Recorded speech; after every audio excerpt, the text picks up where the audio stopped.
Just to get an idea, ANC is a premier higher education institution in Sri Lanka. So in your opinion, what are the major issues currently facing the higher education sector, and what are some of the solutions that you would look at? The main issue facing the higher education sector is that it is quite unregulated. And as you know, when you have an unregulated sector, let it be banking, finance, education, or anything, you are going to run into problems because it creates a playing field for different players to operate under different rules, conditions, and also it allows loopholes, substandard products coming into the market, and this is the main issue I see that is taking place in the higher education sector. Now, I know there's a mechanism for the state universities to be regulated. However, I don't know how stringent that process is, and I know for a fact that the private education sector is not regulated. And when we started, all these private institutions started 14, 15 years ago, the number of students attending these institutions are very small. But today, I think you take the number of private institutions awarding private higher educational qualifications, I think it is as high as the state institutions. So I think there has to be a balance of standards, and there has to be both types of these institutions regulated. But what is important is also that the people who are regulating have to be competent people. You can't have regulators that are not competent. As you have seen, when you have that situation, a lot of things go wrong in any field. So you have very competent, unbiased, professional people regulating both the state and the private or the non-state sector. Second thing I want to add is that in regulation, higher education is not an issue only for Sri Lanka, it is a global issue. And there are gold standards, there are benchmarks where there are many systems in higher education that produce very, very good results in terms of graduates and employability and all what a country expects. So we don't need to come up with our own system. When we buy a car, there's a gold standard. When we buy some kind of a medicine, there's a gold standard for, if it's a heart medicine, all over the world, there's a particular drug or 2 drugs or 3 drugs, depending on your condition. So there's what is called a gold standard. So we don't need to reinvent it. I think we need to localize it a bit. But standards like accounting standards, banking standards, insurance standards have to be the same if we want to achieve excellence. So I am in favor of regulation, but I am in favor of the regulators being competent, and I'm in favor of those accreditation or regulating bodies adapting international standards that are well received, and certain areas can be localized. If we don't do that, like in other words, we have the regulators, and we don't hire the right people, and we don't follow the right processes or the acceptable processes, we will end up in the same soup that we are in, and this will continue. And so this is the most serious issue in higher education today. And what movements has ANC got in place to overcome these problems as a private higher education institution? Well, it's very simple. We are regulated by the American regional accrediting bodies. We are regulated by the UK Quality Assurance Body. And we are also regulated by the Australian Higher Education Accreditation Bodies. because we represent these three countries. I'm not saying that these three countries are the benchmark, but definitely it is definitely up there. And if you look at these three accreditation bodies, we are unique in the sense that we have all three countries' programs, so we get regulated by them, and therefore we know the standards. And 80% of the time within these three bodies, the standards that they require are the same. There might be slight differences between America and the UK and the Australian bodies, but that's about 20%. So this is what I'm trying to say to you. If Sri Lanka comes up with a system, at least 80%, the nuts and the bolts of the accreditation process or the regulating body should be in line with the international reputed accreditation standards. We can have a variation, and I think that is what we have adapted in accounting standards. You know, you have IRFS and so on and so forth. I think insurance is also following that. Now banking, you know, all the banks have fallen in line with certain international standards. Education is a serious component of any national development or regulatory process. So this is, you know, how I think it should be managed, and this is how we manage it. So looking at moving from regulatory or from a bigger picture, if we put it to a social aspect, education, social media websites like Facebook, Twitter are playing a huge role in Sri Lankan youth and globally. Do you see these social media outlets being used as education delivery portals at any time? Yes, definitely. I was at a conference and they are already talking about the flipped classroom. What is a flipped classroom? Traditional classroom, there is a lecturer giving a lecture and the students listen. That's how you learn, I learned, our parents learned, our grandparents learned. For hundreds of years, this has been the way we gain knowledge, and hence the term lecturer. Gives a lecture, we listen. The flipped classroom is the future. It is not my opinion, it is the opinion of the most eminent people in the world, people from Harvard, Oxford, Cambridge, where today's children are not learning, they are absorbing through the internet, they are absorbing through the web. So by that time, even today, when we absorb information, it is very different. Today, if we have some kind of an illness, some kind of a problem, some kind of a question, what do? We Google. So today, people are absorbing information by themselves. That's one thing. When they absorb information by themselves, they get different opinions or similar opinions of experts, global experts. So, by the time they come to the classroom, they already have these expertise.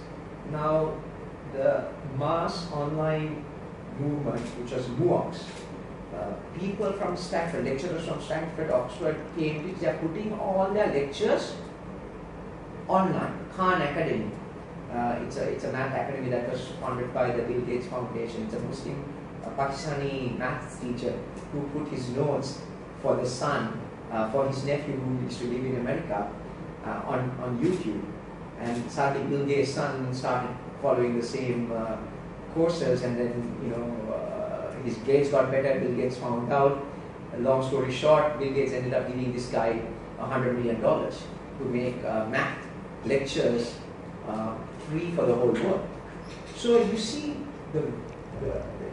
this era where our next generation of students that are going to learn is they are going to have all this knowledge by the time they come to the classroom. So then what happens to the traditional model of lecture? So they already have the knowledge.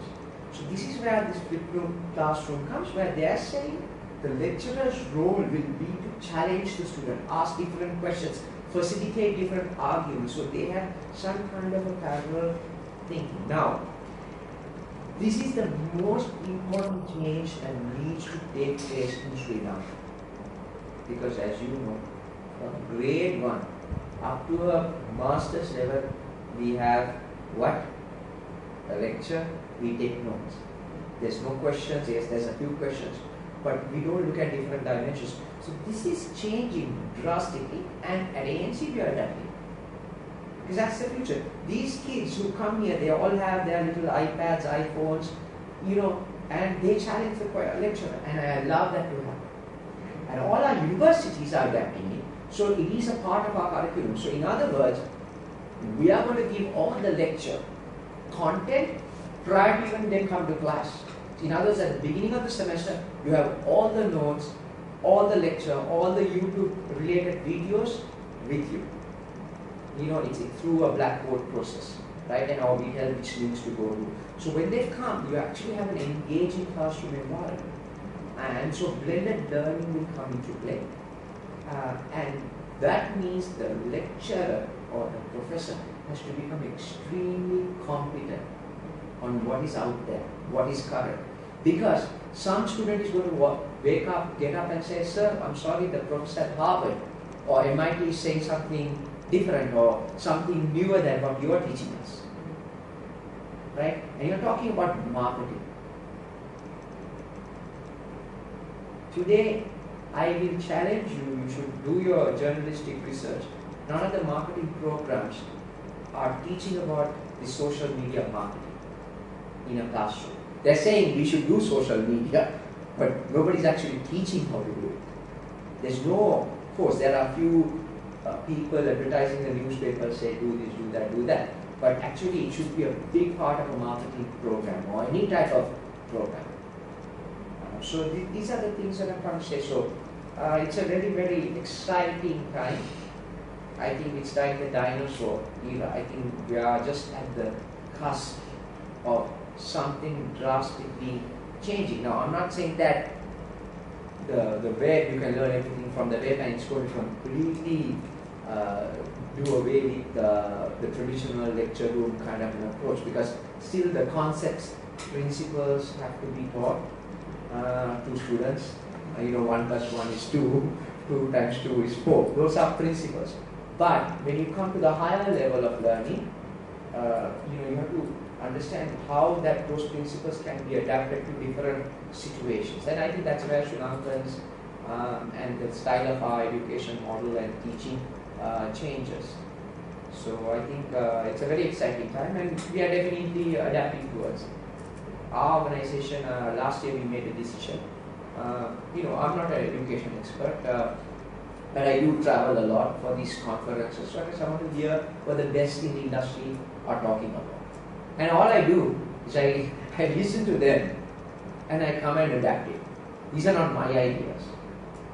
So this is again, like the regulator says, there are standards that we need to adapt. Even in a classroom, there are standards that we need to adapt. If you look at employability of graduates, it has come to a point where graduates cannot or find it difficult to find jobs that match their qualifications. Yeah.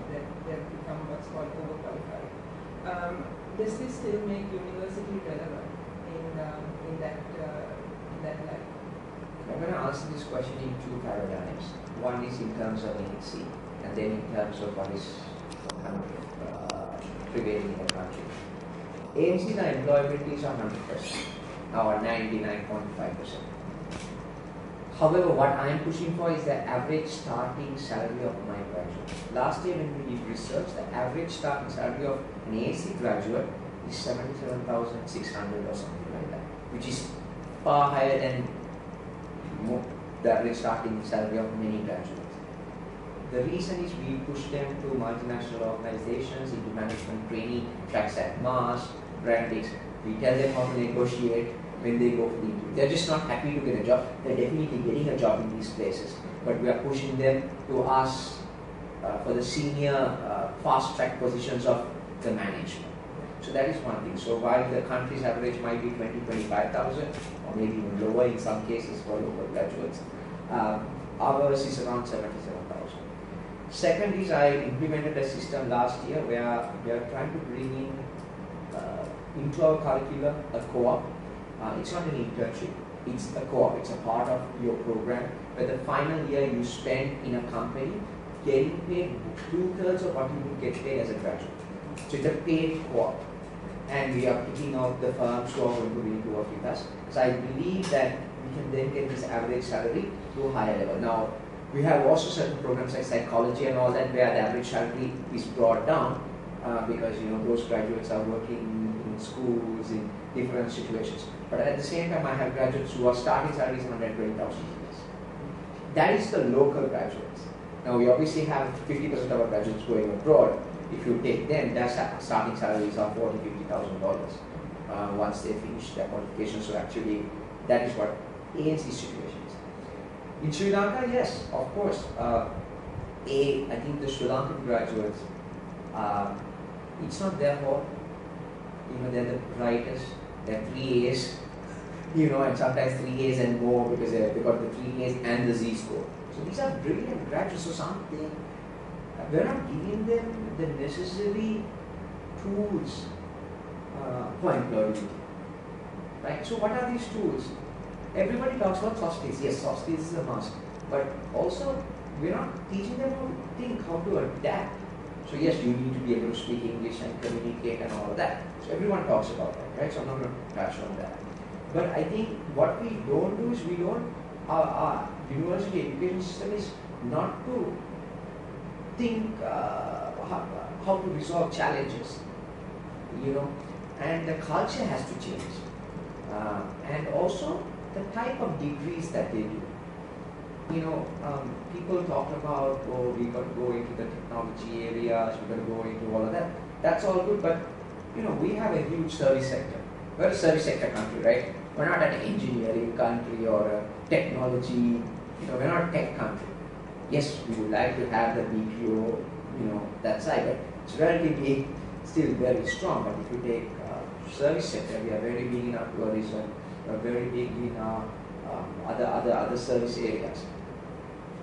Tell me, hospitality, do we have a top-end hospitality school in the country? No. Do we have a top-end medical school in the country? Not for the doctors, but for the administrators. For each doctor, there are how many administrators in a hospital? So that whole service sector is. Do we have a top banking school in the country? Do we have a top insurance school in the country? Answer is no. Yes, we have a banking institute. We have a hospitality school. But that is for from the cooks to it comes up, right? And that might be, but we need also certain people who are going to take this country in terms of hospitality. You see all these big projects happening. Yes, we do need the sports stuff, but there are also niche people. We need management trainings for hotels. Financial managers for hotels. So same way, banks also same thing. Then stockbroker. It's in the US you have CD7 exam before you can become a stockbroker. Okay, you have to get a license to become a stockbroker. Today in Sri Lanka, anyone can become a stockbroker. You can tomorrow go and apply for a stockbroking job. I can. There's no CD7 exam, so they give any type of advice, and then they talk about manipulation and all this. But again, it's coming to an unregulated system. Anyone can become a stockbroker. So great. So we have market manipulation because anyone can become a stockbroker. Why there's no school where there's CD7 exams can be taken, right? Insurance, anyone can become. There's an insurance institute. But I'm just trying to say these are huge areas. So our government should invest in these areas. Okay, hotel school should be massive. Massive. You should, there's a further question, right? What should we do with the 6% GDP spend? I'm giving you ideas of what we should do. Right? And then we tell, hey, all that 60% art graduates, here are opportunities for you.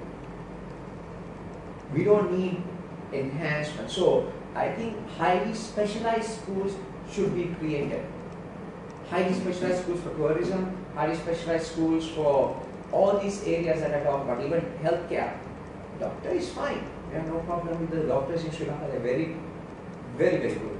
Very, very good. They're all qualified abroad. They come back. I go to hospitals. I see young doctors. They've got their postgraduate doc trainings in Australia, UK, US. They've come back. excellent doctors. But below that, do we have a great nursing school? For each doctor, how many nurses do you see? So this is where I want the 6% to go. You know, not again back to the same people who have been doing the same thing. If you do that, it's better to build a road.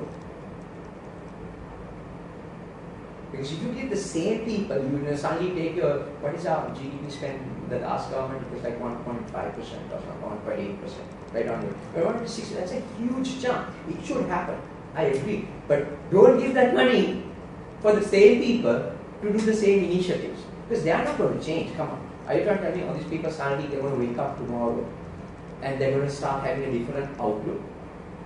No, they're not.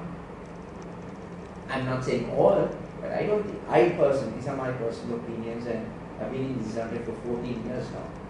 So I can kind of call a spade, you know. So I think it's important that the government does increase it and does build these type of institutions so that the children can go to them, then there will be employment. Of course our insurance sector is thriving, right? Our banking sector is thriving. Our stock market is apparently thriving. But you will have specialist people and it will enhance that. Right? So this is nurses, you know, even people in medical administration. So that's the area that I would like to add. So with the new manifesto of the new government for higher education, what changes do you see taking place? Would you like to see? I hope they, you know, do a SWOT analysis of the education system in the country, and they are very true to themselves when they do this SWOT. So you take your strengths, your weaknesses, your opportunities, and they approach it in a very pragmatic, very unbiased way, not just the way one person thinks. And also they adapt some of those regulatory requirements, and they listen to peers from overseas countries, you know, that have successful education models. They bring experts. So I think definitely for the first year, you must spend a certain amount of money getting consultants from reputed international universities to be a part of forming this roadmap. Okay? You have to get people who have actually done it. If you ask people who have never done it, they might be very respectable people, do something they have never done. I think it's unfair on them. They're going to come up with the best possible plan, but it might not be the best plan. So I think my advice is that you get experts, and that's anyway how we approach anything in life, or at least how you get experts. And expertise today can be got from a global forum, from reputed people. And I think first is that there has to be a roadmap developed. Malaysia did this. They see how successful the Malaysian education system is, and they put a roadmap, and then there's a group of independent, respected, intelligent people a part of this. If you take the same people and you get rid of one and put another, and you try to create this, I think I would not advise for it. I think there are local people who are very, very eminent. I'm saying once the roadmap is laid out, they can implement it. Because they are locals, you have to implement it. But I think in putting this together, you should have some kind of reason. I'm not saying to leave out the local experts, but you need to definitely have people, and I'm not saying only people from America or UK, Malaysia, people like that in to develop this and I think the starting point of spending on this 6% GDP has to start there. If somebody just starts making random statements and starts doing things, we'll be in the same place 5 years from now. So, how do you see higher education evolving in a short time span, like the next 5 years? And how would you like to see ANC making a contribution to that evolution process? I think higher education is going to grow as our per capita income grows, as people are becoming more aware of the value of being a graduate. I think the numbers are going to grow. I am very clear, we're not a mass market brand or product. To give it in a nutshell, we want to be the Apple brand. It's a high-end brand. It's a niche brand, but with that investment comes so many guarantees. That means the most important thing to me is not to avoid a degree. I think there's only a certain level of value in getting a degree. What we try to do, and I keep trying to tell my staff and my students and my faculties, is that we need to enhance the students' knowledge. They've forgotten why we come to school or why we go to university. So enhance one's knowledge that you come to an educational institution.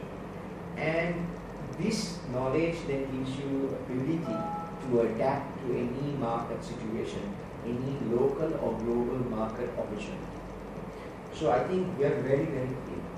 And I also believe that there are a lot of educational opportunities that we provide, because we're the only one who's actually looking at this transnational education in a big way. So I'm very happy that we dominate that. Actually, we kind of have a monopoly of that. Everyone talks about getting a degree in Sri Lanka or a foreign degree in Sri Lanka. Our business is split on 50-50. I am really focusing on that transnational side of it, because that's a niche for us. We are bringing different programs. Obviously we've just brought in Germany into the equation.